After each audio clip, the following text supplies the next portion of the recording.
Hello everyone, स्वागत है आप सभी का मेरे यूट्यूब चैनल पर। हम इंडियन पॉलिटी स्टडी कर रहे हैं लक्ष्मीकांत बुक से। 7th एडिशन है और हमने शुरू कर रखा है chapter number 2, making of the Indian constitution. और इससे पहले के जो लेक्चर्स हैं उसमें मैं आपको बता चुकी हूँ कि कैसे कॉन्स्टिट्यूएंट असेंबली का आइडिया आता है, कौन देता है, कैसे बनते हैं, कैसे उसकी एक्सेप्टेंस होती है और किस तरह से उसको इलेक्ट किया जाता है। तो ये सारी चीजें हम इससे पहले के लेक्चर में पढ़ चुके हैं। फिर भी आपको एक छोटा सा ओवरव्यू दे देती हूँ। पेशेंस रखिए ताकि आप जब आगे कंटिन्यू करोगे तो आपको दिक्कत नहीं आएगी।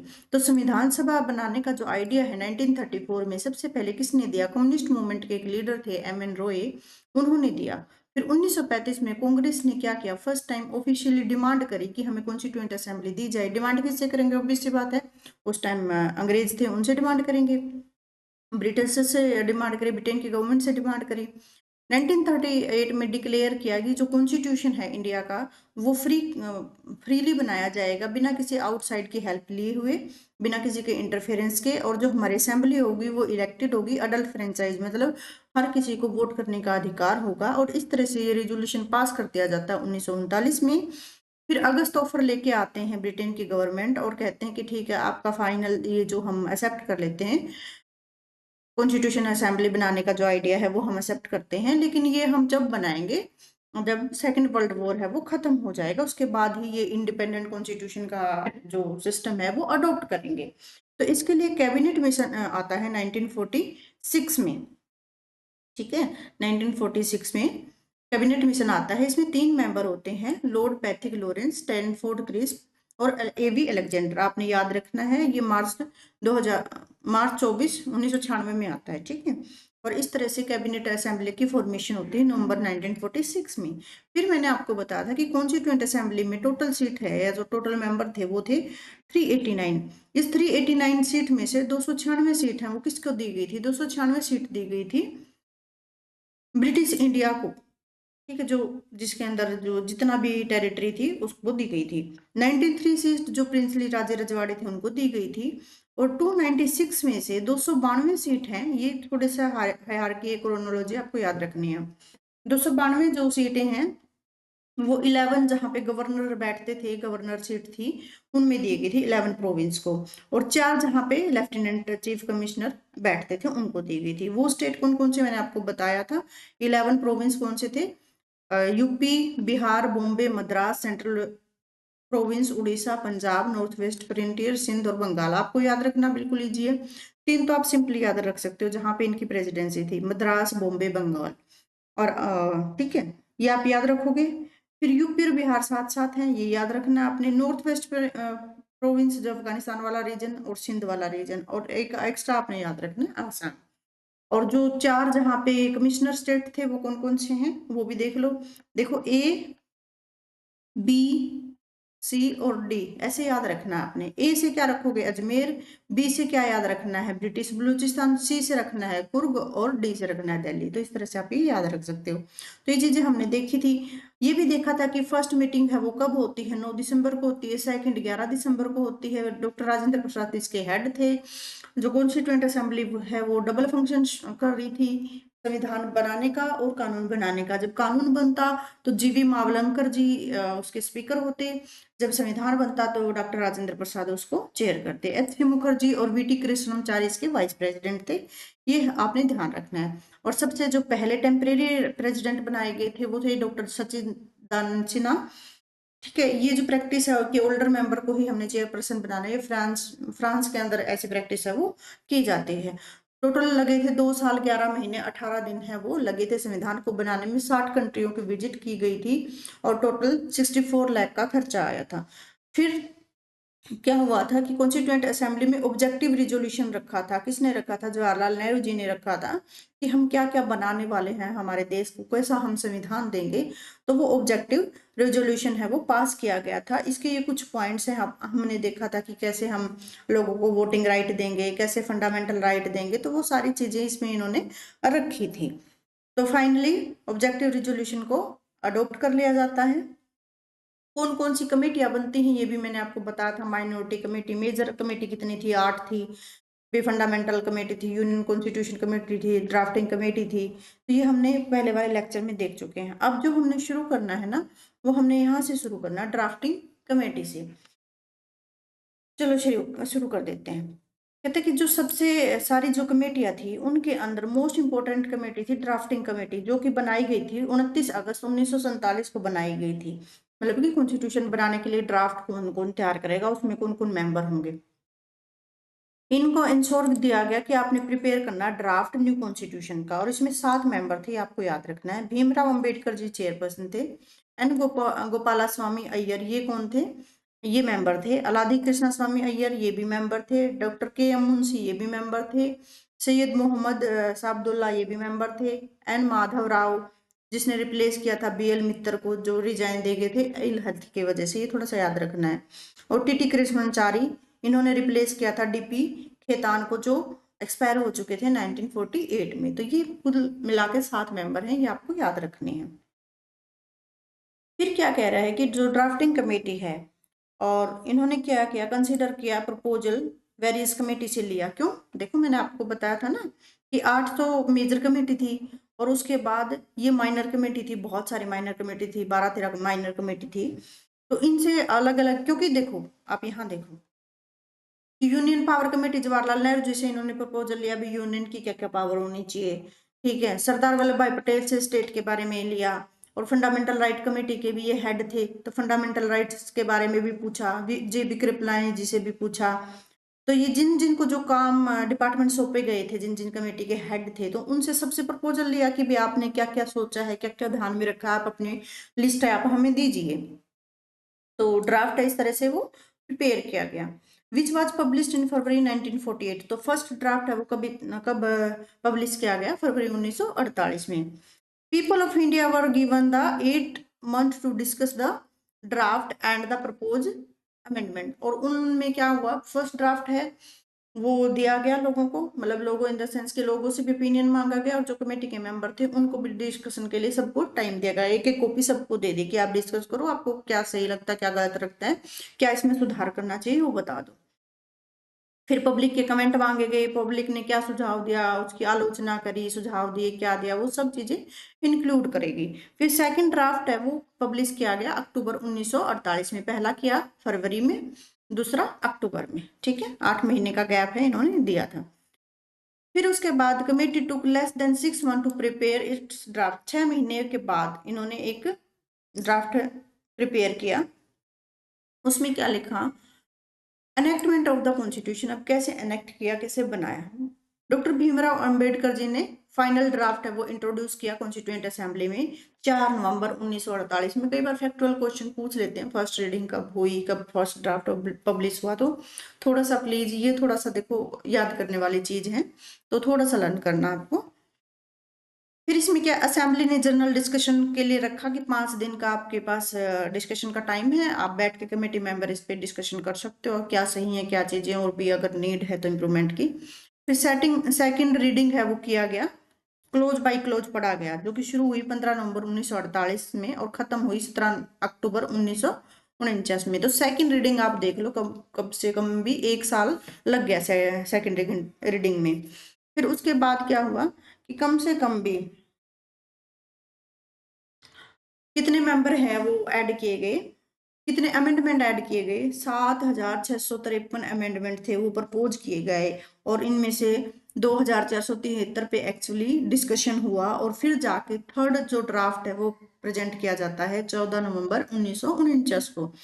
डॉक्टर भीमराव अंबेडकर ने मूव किया मोशन, और इसमें क्या लिखा, constitution as settled by the assembly be pass, भी ये जो कॉन्स्टिट्यूशन है असेंबली इसको पास करे। Motion on the draft constitution was declare as a passed on 26 नवंबर 1949 को इस मोशन को पास कर दिया जाता है। और इस पे जो सिग्नेचर होते हैं, ये क्वेश्चन पूछा जाता है, आउट ऑफ 299 मेंबर में से जब ये अडॉप्ट किया गया, पास किया गया, तो 284 मेंबर्स ने इसके ऊपर साइन किए थे। This is also to date mentioned in the preamble as the date on which the people of India of the Constituent Assembly adopted an act और gave it to the, मतलब कि लोगों को ही सर्वे सर्वा बनाया गया, और प्रियम्बल में चीज लिखी गई। कॉन्स्टिट्यूशन को कब अडॉप्ट किया, 26 नवंबर 1949 को जब अडॉप्ट किया गया, हमने कॉन्स्टिट्यूशन अडॉप्ट किया था, तो उस टाइम इसमें 395 आर्टिकल थे, 8 शेड्यूल थे। अब बताओ कोई कितने टोटल शेड्यूल हैं और कितने आर्टिकल हैं till date. Preamble was enacted after the entire constitution was already enacted. तो ये भी याद रखना है कि प्रियम्बल को बाद में बनाया गया था। जो फर्स्ट पेज है, we the people of India, ठीक है। Doctor Bhimrao Ambedkar are then law minister piloted the draft constitution in the assembly. इन्होंने भी असेंबली में ड्राफ्ट कॉन्स्टिट्यूशन रखा। He took a very prominent part in the deliberation of the assembly. आपको पता है कि सारा काम है डिस्कशन वगैरह, उनका जवाब देना, क्यों रखा, कैसे रखा, तो ये सारी चीजें इन्होंने रखी। He is considered as a father of the constitution. इसीलिए हम इनको फादर ऑफ द कॉन्स्टिट्यूशन कहते हैं। दिस ब्रिलियंट भी, वो बहुत अच्छे राइटर भी थे, कॉन्स्टिट्यूशनल एक्सपर्ट भी थे, अनडिस्प्यूटेड लीडर भी थे शेड्यूल कास्ट के, जिसके ऊपर किसी को कोई आपत्ति नहीं थी।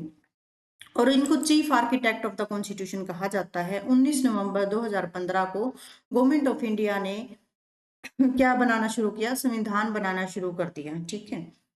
19 नवंबर the government of India decided कि हम सेलिब्रेट करेंगे 26 नवंबर को संविधान दिवस के रूप में, ठीक है।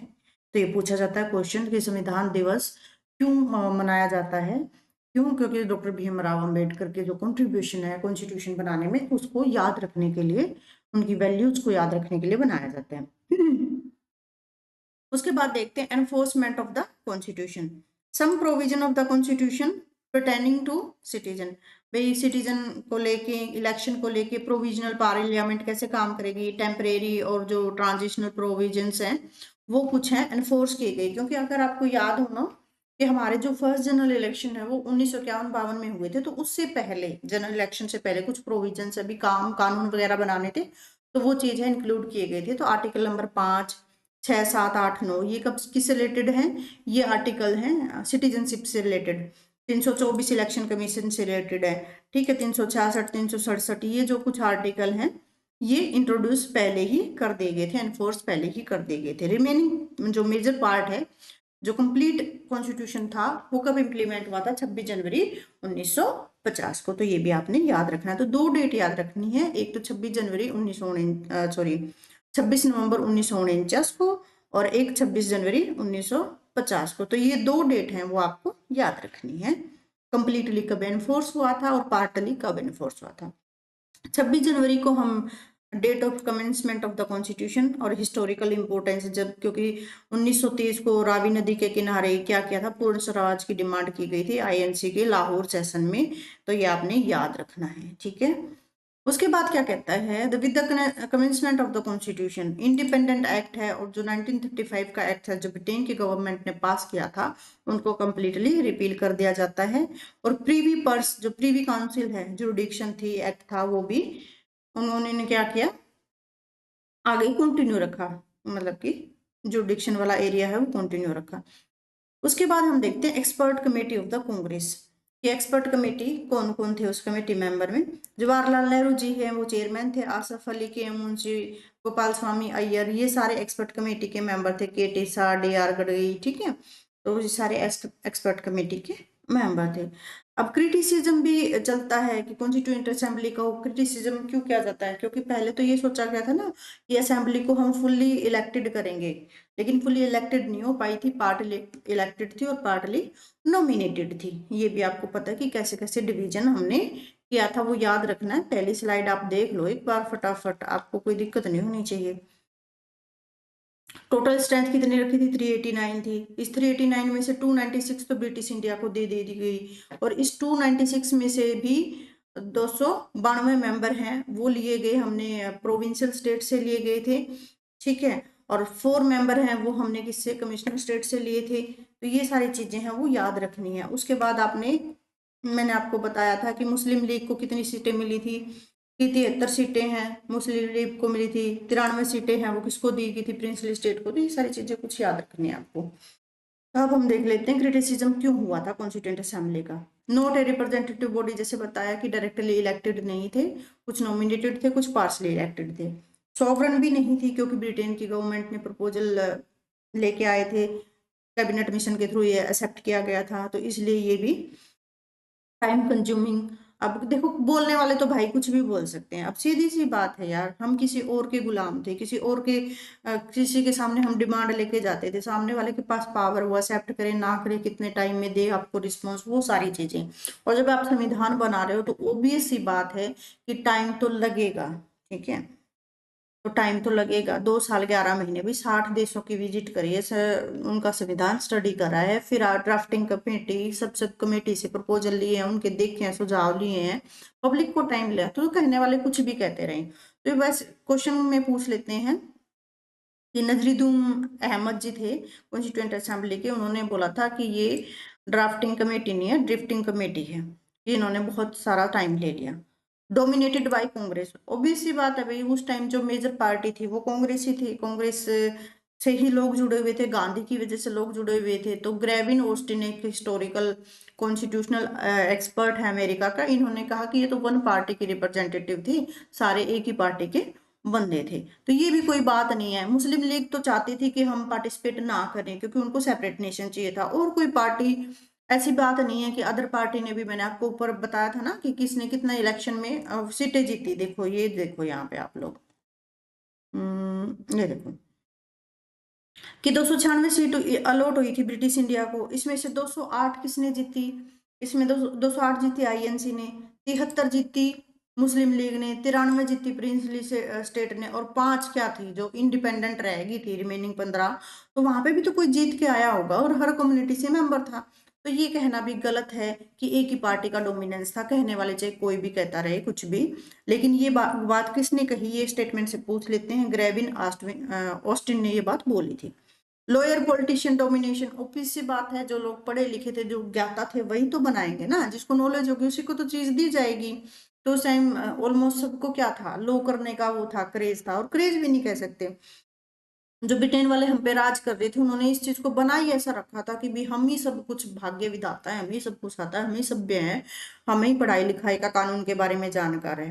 तो हमारे लोगों में भी ये था, अच्छा तुम्हें ही ज्यादा जानकारी, हमें तो जैसे किसी चीज की जानकारी ही नहीं है।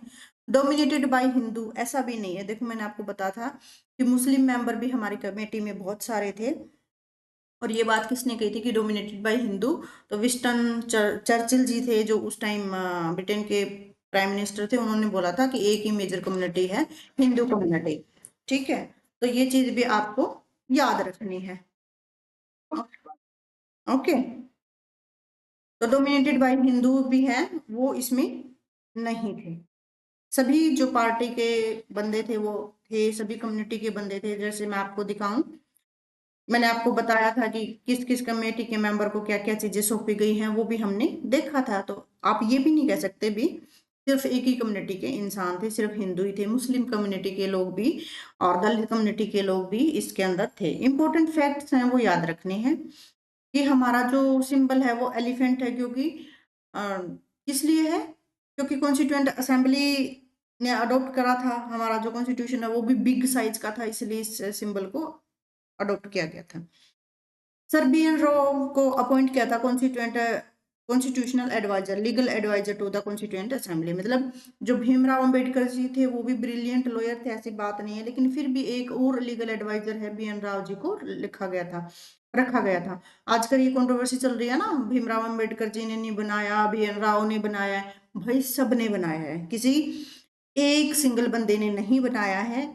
बस इतनी सी बात है कि जो कमेटी का चेयरमैन होता है ना, उसके नाम से चीजें चलती हैं, कि उनकी अध्यक्षता में ये काम हुआ, उनके उसमें ओबीसी बात है, कमेटी का कोई एक चेयरपर्सन होगा, चाहे वो मिलके काम कर रहे हैं, सारे इतने बंदे मिलके काम कर रहे थे, लेकिन नाम किसका होता है, जो चेयरमैन होता है उसका नाम होता है, इसलिए। और दूसरा, भीमराव अंबेडकर जी को क्रेडिट देने के लिए, ऐसी कम्युनिटी को क्रेडिट देने के लिए कि उनको भी ये चीज चुभे ना, कि उनको कहीं मतलब दबाया जा रहा है, अब भी उनकी कोई पूछ नहीं हो रही।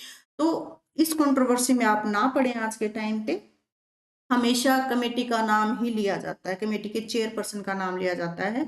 और चेयरपर्सन कौन थे, डॉक्टर भीमराव अंबेडकर जी थे। सभी का कंट्रीब्यूशन है उस टाइम, छोटे से छोटा जो बंदा इन्वॉल्व था उसका भी कंट्रीब्यूशन हमारे संविधान बनाने में है। HBR अयंगर ने, ये क्या थे, सेक्रेटरी थे कॉन्स्टिट्यूएंट असेंबली के। SN मुखर्जी चीफ ड्राफ्टमैन थे। अब बताओ, अब कोई कह दे HN मुखर्जी ने बनाया, कोई HBR का नाम ले दे, कोई किसी का नाम ले दे, सबने बनाया, सबका कंट्रीब्यूशन है, सबने अपना काम किया है। किसी ने फंडामेंटल राइट्स पे काम किया है, किसी ने डीपीएसपी पे काम किया है, किसी ने क्राइम से रिलेटेड कानून बनाने में काम किया है, किसी ने मतलब हर बंदे ने अपना कंट्रीब्यूशन दिया है, किसी ने माइनॉरिटी के लिए काम किया है, किसी ने सिक्स शेड्यूल के लोगों के लिए काम किया, तो सबका काम का कंट्रीब्यूशन है। क्वेश्चन ये भी पूछा जाता है, प्रेम बिहारी नारायण ज्यादा थे जो क्या था, कैलीग्राफर थे इंडियन कॉन्स्टिट्यूशन, जो इतनी अच्छी सुंदर हैंडराइटिंग में लिखा गया है ना। Original constitution was hand written by him in a following italic style, ये भी पूछ लेते थे, इटैलिक स्टाइल में लिखा गया था, और किन्होंने लिखा था, प्रेम बिहारी नारायण जयवर्धन ने लिखा था हैंड रिटन। सोच के देखो वो कितने ब्रिलियंट लोग होंगे। और आज के टाइम पे हम क्या है, कोई हिंदी क्यों बोल रहा है, हिंदी मत बोलो, हम मलयालम बोलेंगे, हम उर्दू नहीं बोलेंगे, उर्दू तो मुसलमानों की लैंग्वेज है, जबकि उर्दू हमारी most most most favourite language होती थी, आज लोगों को नहीं आती है, और उर्दू से ही मतलब जननी है एक तरह से, तो किसी धर्म विशेष की लैंग्वेज वो नहीं है। तो हमें आज इंग्लिश इंग्लिश ग्लोबल लैंग्वेज है, आपको करना ही पड़ेगा, आपको आगे बढ़ना है तो करना। तो आपने किसी पॉलिटिकल कंट्रोवर्सी में नहीं फंसना है, अपने अपने लॉजिक से सोचना है, और लॉजिक आपके अंदर कब आएगा, जब आप पढ़ोगे। किसी की सुनी सुनाई बातों पे कोई विश्वास नहीं करना है, ठीक है। Original version was beautified and decorated, decoration किसने करी थी, शांति निकेतन, इंक्लूडिंग शांति निकेतन से एक बंदे थे नंदलाल बोस जी और बेहोर राम मनोहर सिन्हा, ये भी आपको याद रखना है कि डेकोरेशन किसने करी थी, और कैलीग्राफर जो इटैलिक स्टाइल में लिखा था वो किसने लिखा था, वो प्रेम बिहारी नारायण प्रसाद ने। ये दोनों बहुत बहुत इंपॉर्टेंट है। Calligraphy of the Hindi version of the original constitution was done by Vasant Krishna Vidya, ये आपको याद रखना भाई, इस पे स्टार लगा लो, क्योंकि बेसिकली हम प्रेम बिहारी जी के बारे में बात करते हैं, और हम डेकोरेशन बिहोर राम मनोहर सिन्हा के बारे में भी बात करते हैं, लेकिन लेकिन हम ये भूल जाते हैं कि जो हिंदी की कैलीग्राफी है वो किसने की थी, ये वसंत कृष्ण विद्या जी ने की थी।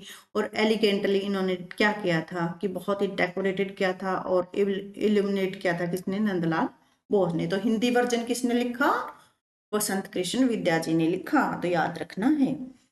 Hindi text of the constitution, अब बात कर लें। ओरिजिनली जो constitution of India did not make any provision with respect to the authoritative text of the constitution in the Hindi language, पहले ये कोई प्रोविजन नहीं था कि हिंदी लैंग्वेज का टेक्स्ट होगा। लेटर एक प्रोविजन ऐड किया गया इसकी regarding, 58th constitutional amendment act किया गया 1987 में। जो अब लड़ते रहते हैं ना, पॉलिटिशियन लड़वाते रहते हैं एक दूसरे से कि हिंदी नहीं, इंग्लिश नहीं, फलानी नहीं, ढिमकानी नहीं, तो हिंदी को लेके ऐसा कोई प्रोविजन नहीं डाला गया था, ये प्रोविजन डाला था 58th कॉन्स्टिट्यूशनल अमेंडमेंट एक्ट किया था 1987 में, तब ये डाला गया था, एक आर्टिकल, नया आर्टिकल डाला गया 394A, last part of the constitution. और लास्ट पार्ट क्या है, डबल एक्स मतलब 20, और 22वें पार्ट में हिंदी से रिलेटेड आर्टिकल डाला गया। और इस आर्टिकल में क्या प्रोविजन लिखे गए, president shall cause to be published under his authority, भी प्रेसिडेंट है वो अपनी अथॉरिटी के अंदर क्या पब्लिश कर सकता है। Translation of the constitution in Hindi language, भी Hindi language translation, the modification which are necessary to bring it in conformity with his language, style, terminology adopted in authoritative text of the central act in Hindi, central act in Hindi के according इसको translate किया जाएगा। जितनी भी जो amendment है constitution में जो बनाए गए हैं before such publication should be incorporated, और इस पर जो भी अमेंडमेंट है वो इसके अंदर डालनी है। दूसरा क्या था, Hindi translation in every amendment constitution made in English, English में और हिंदी में वो चीज होनी चाहिए। Translation of the constitution it's every amendment publish shall be construed to have a same meaning as a original text. ऐसा नहीं है कि ट्रांसलेशन जब आप करो तो उसका मीनिंग ही बदल, तो ये चीज नहीं चलेगी। तो ये कुछ चीजें याद रखनी, बेसिकली आपने आर्टिकल अमेंडमेंट, आर्टिकल कौन सा था 394A, ए जहां में भी कैपिटल लेटर आ जाए तो समझ लेना कि अमेंडमेंट हुई है। और कब हुई थी, 1987 में। कौन सी नंबर की थी, 58th नंबर की थी, ये आपने याद रखना। ये टेबल थोड़ा देख लो, बहुत इंपॉर्टेंट है कि ब्रिटिश इंडियन प्रोविंस को कितनी सीट मिली थी, 292 मिली थी। प्रिंसली स्टेट को 93 मिली थी। चीफ कमिश्नर को 4 मिली थी। ये कौन से थे चीफ कमिश्नर, आ रहे ABCD से याद कराया था ना। ए से अजमेर था, बी से क्या था, बलूचिस्तान था, सी से क्या था, कुर्ग था, और डी से क्या था, दिल्ली था। और 292 जो ब्रिटेन जो प्रोविंस थे, स्टेट थे उनके। और इनमें से कौन कौन से थे वो बताओ मुझे। 3 तो प्रेसिडेंसी थी, बॉम्बे, बंगाल और मद्रास, फिर UP, Bihar, North West Frontier, Sindh और असम। इस तरह से आप याद रख सकते हो।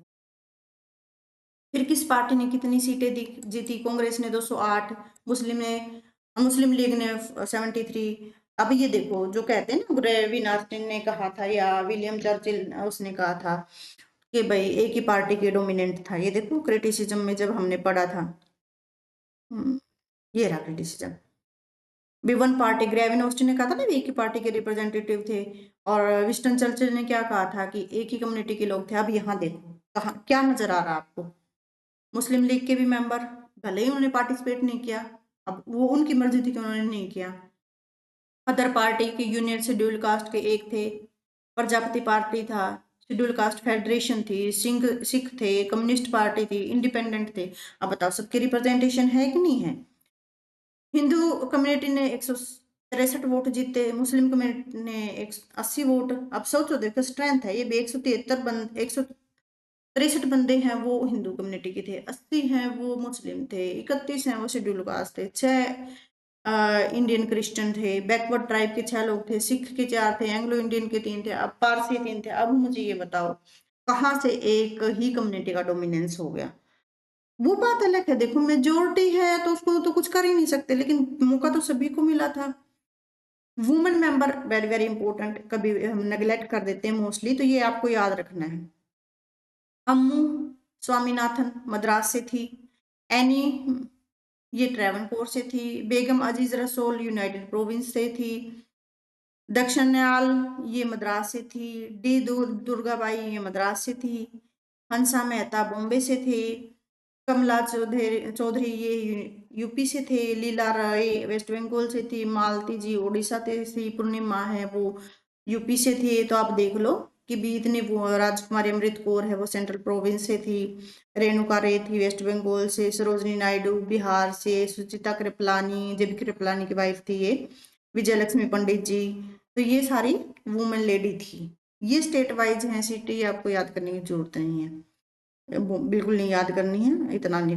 हाँ ये इंपॉर्टेंट है सेशन, पहला सेशन 9 दिसंबर को, सेकंड सेशन जो हुआ था 26 जनवरी, सॉरी 20 जनवरी से 25 जनवरी के बीच में चला 1947 को, थर्ड सेशन हुआ था अप्रैल में 1947 में। इस तरह से याद नहीं रखने। हाँ जो सेशन है ना कॉन्स्टिट्यूशन असेंबली के, अब वो याद रख, जैसे 9 को पहली मीटिंग हुई, फिर 11 को हुई थी, फिर 13 को हुई थी, ऑब्जेक्टिव रेजोल्यूशन है वो 13 वाली मीटिंग में डाला गया था, वो चीजें याद रखनी है। Time taken by the framers, obvious सी बात है, देखो यूएसए का कॉन्स्टिट्यूशन है, सिर्फ 7 आर्टिकल है, अब इनको क्या टाइम लगा, सिर्फ 4 महीने लगे, और ये हमसे बहुत ज्यादा एडवांस थे। ठीक है, ये पहले हमसे, ऑब्वियस सी बात है कि ये देखो 1787 में ये कॉन्स्टिट्यूशन बनाने लगे थे, और हम कब बनाने लगे थे? 1946 में। अब सोच के देखो कब से ये हमारे 200-300 साल आगे चल रहे थे हमसे। कनाडा में सिर्फ 147, ये पूछ लेते हैं कि कॉन्स्टिट्यूशन में कितने आर्टिकल है। कनाडा के आर्टिकल में 147 ही आर्टिकल है। ये 1900, देखो 1867 में ये कॉन्स्टिट्यूशन बनाने लगे, इनको 2 साल लगे। ऑस्ट्रेलिया में 128 थे, ये 1900 में बना रहे थे, इनको 9 साल लगे। अब बताओ हमने कितना ज्यादा समय ले लिया? हमने तो किसी से ज्यादा समय नहीं लिया। साउथ अफ्रीका ने अपना 1909 में बनाना शुरू किया था, 1 साल लगे इनको। अब उसके बाद देख लेते हैं 393 शॉर्ट टाइटल के बारे में बात करता, 394 कमेंसमेंट के बारे में बात करता, 394A मैंने आपको बताया था 22वें पार्ट में डाला था, 58th अमेंडमेंट 1987 में हुआ था, और ये हिंदी लैंग्वेज के बारे में बात कर रहा था। 395 को अब रिपील कर दिया गया है। तो इस तरह से ये चैप्टर हमारा खत्म होता है। देखो ये टेबल इंपॉर्टेंट है, आपको याद रखनी है कि इस कॉन्स्टिट्यूशन में कितने आर्टिकल हैं वो आपको याद रखना है, कितना हमारे कॉन्स्टिट्यूशन में कितना टाइम लगा ये याद रखना है। आप एक ये याद रख सकते हो कि कौन कौन सी फीमेल मेंबर थी, हाँ नाम याद रख सकते हो, किस प्रेसिडेंसी से थी, ये तो फिर वो बहुत ही डिफिकल्ट बनाने वाले हो जाती हैं चीजें। किस पार्टी का क्या रिप्रेजेंटेशन था, कहाँ कहाँ से एरिया अलॉट हुआ था, ये वाली टेबल भी आपको याद रखनी है। ठीक है, तो इस तरह से हमारा ये जो सेकंड चैप्टर है वो समाप्त होता है, खत्म होता है, और नेक्स्ट वीडियो में हम शुरू करेंगे third concept of the constitution. Laxmikanth book 7th edition से मैं आपको पढ़ा रही हूँ। आप लाइक कमेंट करोगे, मेरा हौसला बढ़ाओगे तो मुझे भी अच्छा लगेगा। हम सारी स्टैंडर्ड्स बुक हैं वो इसी तरह से धीरे धीरे करके स्टडी कर लेंगे।